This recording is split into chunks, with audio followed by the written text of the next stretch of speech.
Iraaniin lafarraanii dhabamsiifna jechuun biyya guyyoota 65f lolanii injifachuu dadhaban ilbiisa xiqqoon wal fakkeessanii dhaadannoo haaraan kan as ba'an pirezidaantiin Ameerikaa Doonaald Tiraamp ibsa haaraa baasan kan biraatiin ammoo dooniiwwan Iraan torba rukutanii jiraachuun himaniiru. Kunis kan ta'e ulaan Hormuz bakka daldalli boba'aa addunyaa hedduun ittiin daddarbu keessatti Ameerikaan helikooftera fayyadamuun dooniiwwan saffisaa Iraan torba hunkuteessuu isaa beeksisaniiru. Iraan ammoo gama isheetiin kun odeeffannoo sobaadha nuti akeekkachiisa Ameerikaaf kennineerra jechuun faallaa ibsa Tiraamp deebisteetti. Kana malees yeroo ammaatti mootummaa Yuunaayitid Arab Emirates ibsa kenneen Iraan waliigaltee waraana dhaabuu ji'a eebilaa gara jalqabaa taasifame booda yeroo jalqabaaf haleellaa irra deebii Yuunaayitid Arab Emirates irratti jalqabdeetti jechuun komataniiru. Haleellaan Iraan Yuunaayitid Arab Emirates irratti eegalte kun tarkaanfii haaraa Doonaald Tiraamp ulaa galaanaa Hormuz irra deebiin banuuf fudhachaa jiraniin kan wal qabatu ta'uunis himameera. Egaan addunyaan yeroo ammaa qawwee qofaan osoo hin taane jechootaanis biyyoonni kunneen wal doorsisaa jiru. Har'a giddugaleessi waraana addunyaa bakka lama keessatti ibidda qabsiiseera.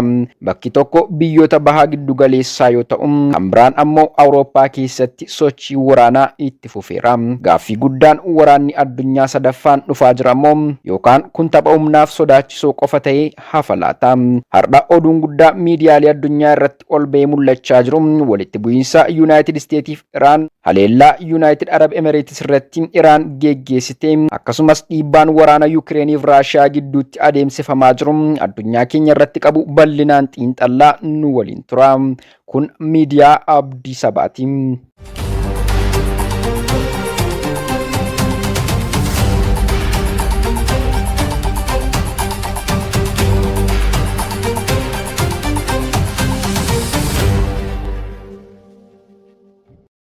Haalli yeroo ammaa mul'achaa jiru dhugaa qabatamaa osoo hin taane fiilmii waraanaan wal fakkaata. Pirezidaantiin Ameerikaa Doonaald Tiraamp ibsa isaanii keessatti dooniiwwan Iraan torba rukunneerra jechuun gabaasaniiru. Kunis kan ta'e ulaa galaanaa jabaa Hormuz keessatti yoo ta'u, Ameerikaan humnoota helikooftera fayyadamuun dooniiwwan saffisaa Iraan torba rukutuu akka dandeesse himameera. Iraan ammoo gama isheetiin odeeffannoon kun sobadha nuti Ameerikaaf akeekkachiisa kennineerra jechuun haleellaa kana waakkatteetti.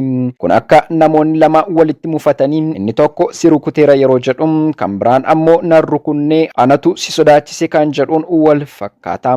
Garuu dhugaan jiru tokko qilleensi waraanaa hammaachaa deemuu isaati. Ulaan Hormuz bakki addunyaa keenyaaf murteessaa ta'e boba'aa addunyaa keessaa harka guddaa waan daddabarsuuf haggaammiin iddoo kanarratti taasifamu kamuu sochii addunyaa irratti dhiibbaa ni qabaata. Kunis gatiin boba'aa akka ol ka'u taasisee dinagdee addunyaa bujunjureessuun biyyoota hiyyeeyyii daran kan miidhuu danda'udha. Xiinxaltooti siyaasaa akka jedhanitti waraanni yeroo ammaa afaan qawwee qofaan kan geggeeffamaa jiru osoo hin taane dinagdeenis qaama lola kanaa ta'uu amananiiru. Fakkeenyaaf biyyi tokko walitti bu'iinsa waraanaa keessaa harka osoo hin qabaatin garuu gatiin boba'aa yoo ol ka'e dinagdeedhaan kufuu dandeessi. Doonaald Tiraamp Iraan yoo lola itti fuftee guutummaan guutuutti ni barbadeessina jechuun dhaadateera.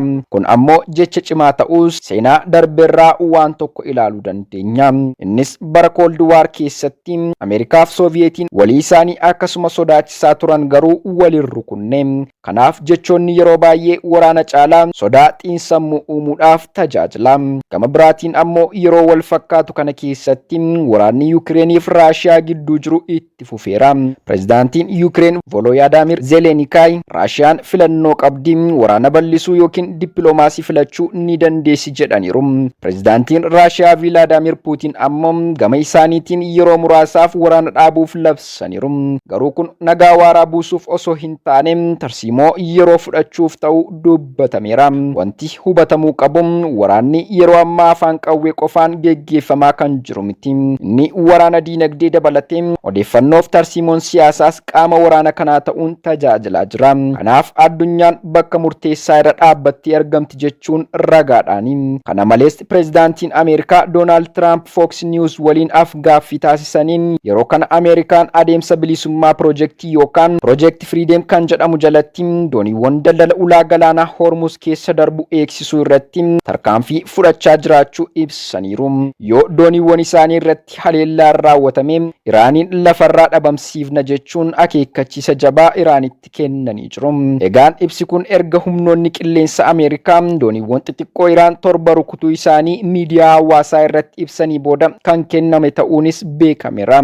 Egaan gaaffiiwwan hedduun yeroo kanatti ka'aati jiru garuu haalli ammaa kun waraana guddaa ta'amoo akkuma yeroo darbeetti jechoota qofaan hololamee dhaabbata jettanii yaaddu? Yaada keessan nuuf qoodaa. Odeeffannoo haaraa maddeen amanamoo irraa akka arganneen qabannee dhiyaanna. Kun miidiyaa Abdii Sabaati. Saba guddaa waan taaneef miidiyaa guddaatu nuuf mala.